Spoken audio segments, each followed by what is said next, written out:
What's happening, everybody? Trey here, joined as always by my dad, Sean, and today at Reactions to the Classics, we're gonna throw it to Down Under, man. Down Under, and do a full album reaction for our patron, Alan, and this is gonna be the Dissociatives with their self-titled and only studio record, man. Yeah. So I am not familiar with any of their work. I am not either. And I'm not familiar with any of Silverchair, which, was kind of a Daniel Johns'. I know. I think I know one song. Silverchair sounded familiar, but I have not looked it up on Spotify. I know they were huge in Australia, and so I'm looking forward to checking this out, man. So thanks to Alan for this, and if you're watching this, we're gonna have the music cut out of the YouTube video, but there's gonna be a link down below to another site where if you want to check out the full reaction with the music included, you can do that. If you like this video, y'all, be sure to give us a big thumbs up and hit that big red subscribe button. We upload every single day.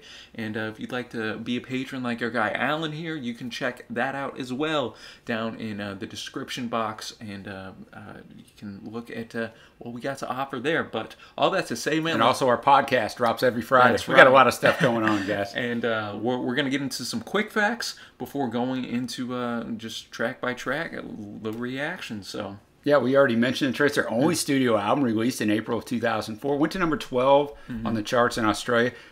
Received generally positive reviews from the critics. It's Daniel Johns of Silverchair, as you mentioned, and Australian dance music producer Paul Mac.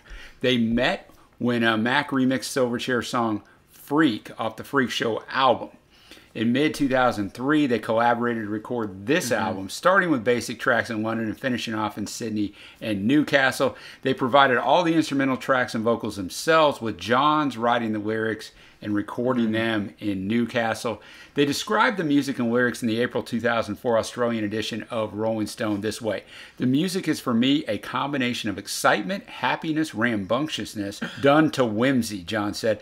"I'd add with a hint of melancholy, but it's more outweighed by joy," added Mac. The magazine's writer described the sound of the debut single, Somewhere Down the Barrel, as a happy sort of Radiohead. Trey, we're both huge fans of Radiohead. Given that Silverchair sold more albums in Australia in the 90s than any other Australian artist, the debut album was expected to be one of the best-selling ones. It wasn't quite there. 3 singles from this thing: Somewhere Down the Barrel, Young Man, Old Man, You Ain't Better Than the Rest, and Horror with Eyeballs. All the music was written by both of them collaboratively, and I already told you all the lyrics were written by Johns. There is not much on any of these songs. I looked, there's just not much out there on these guys. We're going to go to the first song, 5 minutes, 46 seconds. Yeah, we're much preferred customers, and as always, y'all, we're going to have the lyrics pulled up, going to listen to the song in full, and then give our reaction after each track, and then at the end, give our favorite track and overall score of the record. So looking forward to this. I know Alan said this was one of his top 3 favorite albums of all time. Oh, wow. So just high praise from Alan. Alan knows himself some music, so all right. So just excited to jump into this, man. So enough talk. Let's get started with, it looks like the longest track actually on this record, with We're Much Preferred Customers. Definitely had the sense of an opener with the long introduction. I thought went a little long for my taste personally. I was going to say the same thing. But especially for an opener. Yeah. I found that to be interesting. Yeah, it is interesting. It is the longest track on this record. I thought the intro was good. There was just maybe I would have taken out one of the repeating choruses or something like that just to shave it a little. But all that to say, I think I don't know, just with what I'm expecting, kind of introduced that electronic. Yeah, I mean, you can tell, that Paul Mac is a dance music producer. It has that definite sound to it. I think that's why you had one too many repeat things in there. But I mean, it still wasn't bad. I'm not slamming. I'm just saying, I would have made it a little shorter. But yeah, highlights for me were that kind of kid choir at the end, and then just the melody was pretty catchy. And it was interesting, kind of soothing, the melody itself. Yeah. Whereas lyrically, a bit more abstract, kind of. It seemed, and almost did have a space type vibe at certain times, which maybe fit the lyrics of "Welcome to Planet Pod," where insects sound like lasers and Men who wear abrasive hats with eyeballs judge like juries. I don't know, maybe I'm reading too much into that, but with the whole... Not a lot of lyrics for a song that's, pushing 6 minutes. But you'll get a chance, another chance, one more sun, maybe, maybe that kind of hits with the whole I'll spacey go with that, type. Trey. I'll go with that. I think it's more for this song. They were more going for the soundscape. Yeah. I think they did a good job there. It's going to move us on to Somewhere Down the Barrel. This was their debut single, so I'm going to guess that they thought highly of it, that, the record company was going to allow them, hopefully, to choose that. Went to only number 25 in Australia, but I do think it speaks volumes that it is the debut single. Oh, definitely. So let's continue on, man. Let's keep on rocking. What you think of it? I enjoyed that one a lot more than the opener. Like, I don't want to get, I didn't dislike the opener, but this one, excellent. You said it during the song, excellent choice for a single, just very catchy. Yeah, that's what I noticed on here, man. The chorus itself, it's just kind of that explosion, that crescendo, and I can see, we talked about earlier how he described the record. It did have a little bit of a happy, just a happy vibe. The to atmosphere is nice, man. Even though lyrically, I do like. I do like the fact when everyone's a stranger, they call for you by your first name and laugh at jokes you once made when you were a kid. I like that you can throws the jokes you used to say to the new people. But somewhere down the barrel lies a bullet that I can't keep. I wonder exactly what he means with that. I was wondering that too. If he has this, you think, is he going to shoot someone else, shoot himself? But whatever the case is, maybe he's going to take that bullet away and try to be a better person. He says, and in these waters, I'm waiting for a reason. Waiting, W-A-D-I-N-G. After all, it's in my head. I'm not a slave to a desperate lust. And in these waters, I'm waiting for a reason after all. Definitely kind of has a search for maybe a longing for meaning kind of. Yeah, that's what I was thinking throughout this track. So I enjoyed it both lyrically and musically as well. I think this will end up being one of my favorites, I think. And then now we're going to go on to Horror with Eyeballs. Yeah, which was the third single released from the album. Cool. And so that's all I know about it. So. Another single on deck, man. All right, let's move on now to track 3, Horror with Eyeballs. Man, that's one that I feel could grow on me more kind of over time. Yeah, I was thinking the same thing. Definitely had that kind of with the like that spooky, haunted house type of sound effects. Yeah, it did a very good job of setting the atmosphere of what I think it was trying to accomplish. So yeah, I did enjoy that one as well, man. Another,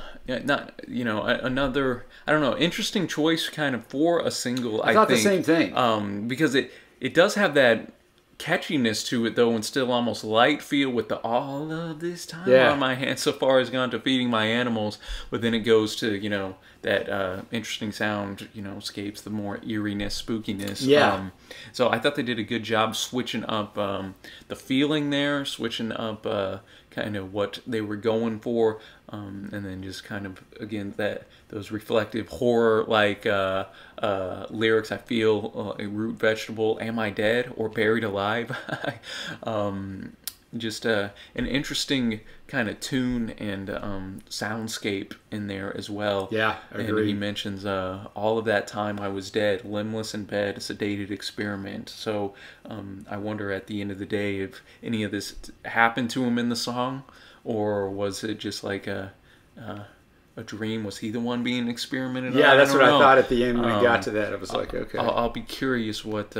I'll be curious if anybody has any insight on that, man. But I would as well. We're going to go now to track 4, Lifting the Veil from the Braille. I already like the title. There's no genius on this, and that's what we use for lyrics. So I just went and looked at some other sites. It's an instrumental. So that makes sense. Usually on Genius, they still put song number 4 and just instrumental, but I guess no one did that. Well, being, maybe we should. With the electronic and dance, stuff, I'll be looking forward to this instrumental here. So let's keep going. I enjoyed that one. Very relaxing, mellow, and as y'all saw a couple times, literally does just put a smile on your face. Yeah, no, I liked it, man. I just liked the way it makes you feel, man. Like you said, there are statements that I read at the opening are very true so far. Yeah, even on Horror with Eyeballs. Yeah, no, and I think.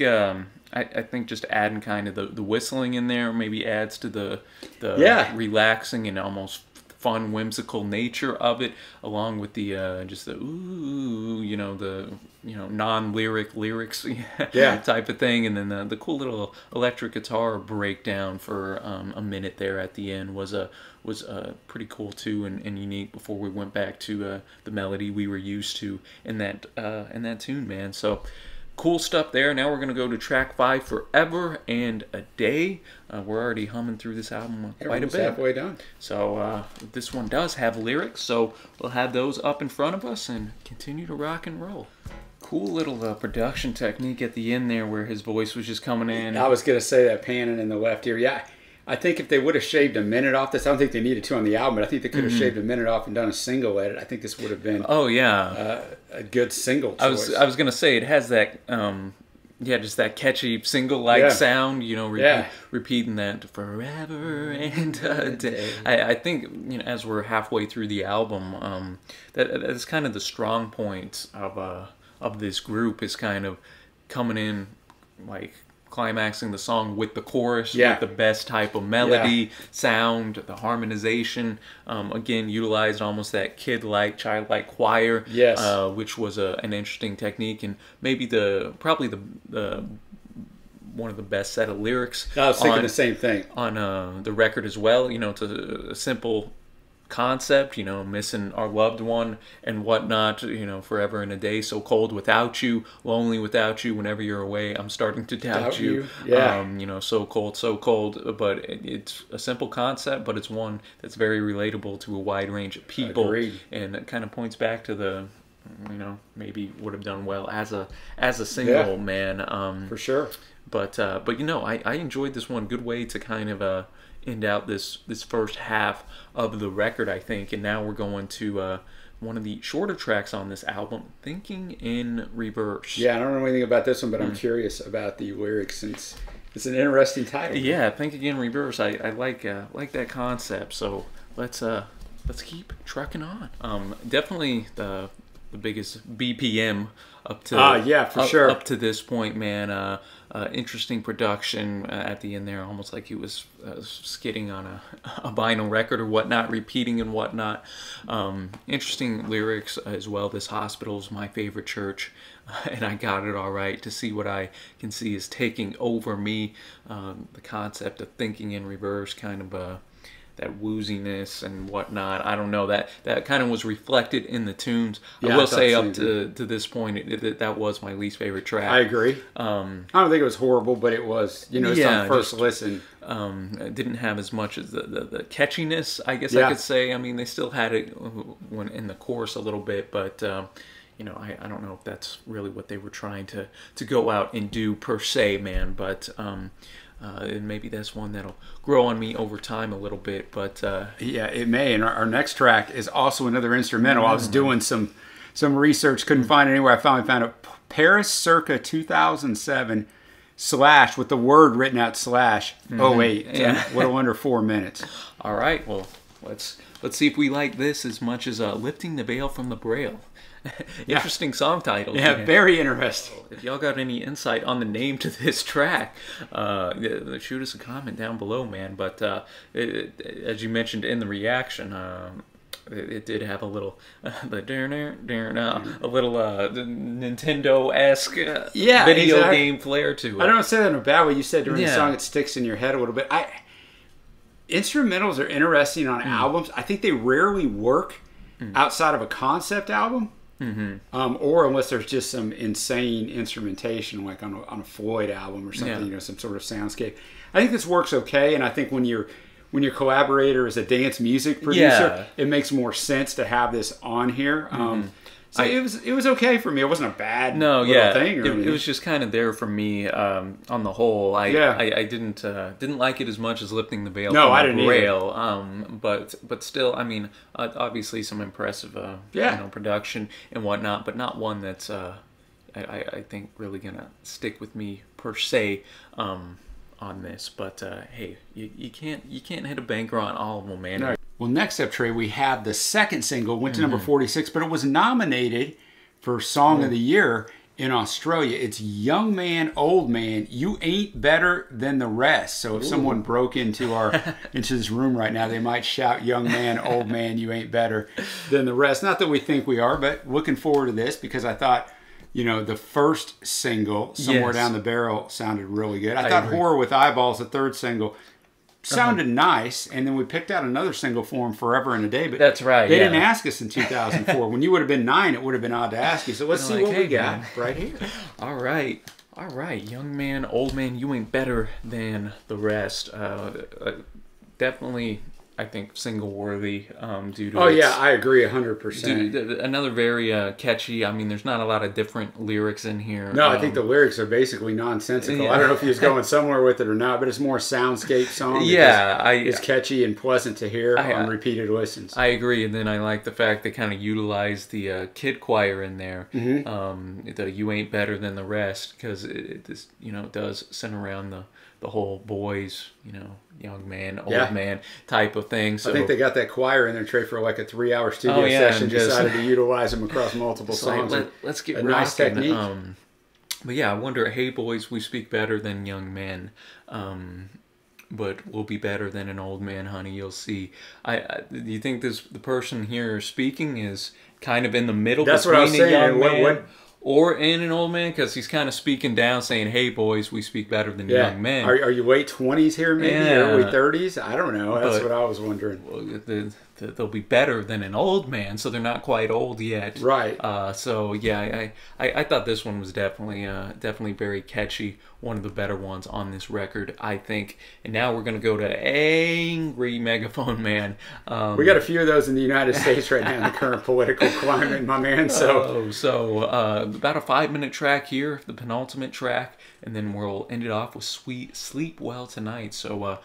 Again, curious. There's been a quick record at only 10 tracks. So I agree. Let's get going. Angry Megaphone Man.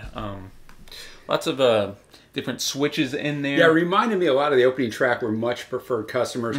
Not quite as much switching, but a similar and a different sound. I know, but yeah, that was what I was going to say. Just there's a lot of things going on in it. No, definitely. And I like kind of the heavy guitars at the end there. I don't know much about Silverchair, but I kind of was reading they were influenced by grunge-ish type of stuff. So I wonder if that influence carried a little bit here.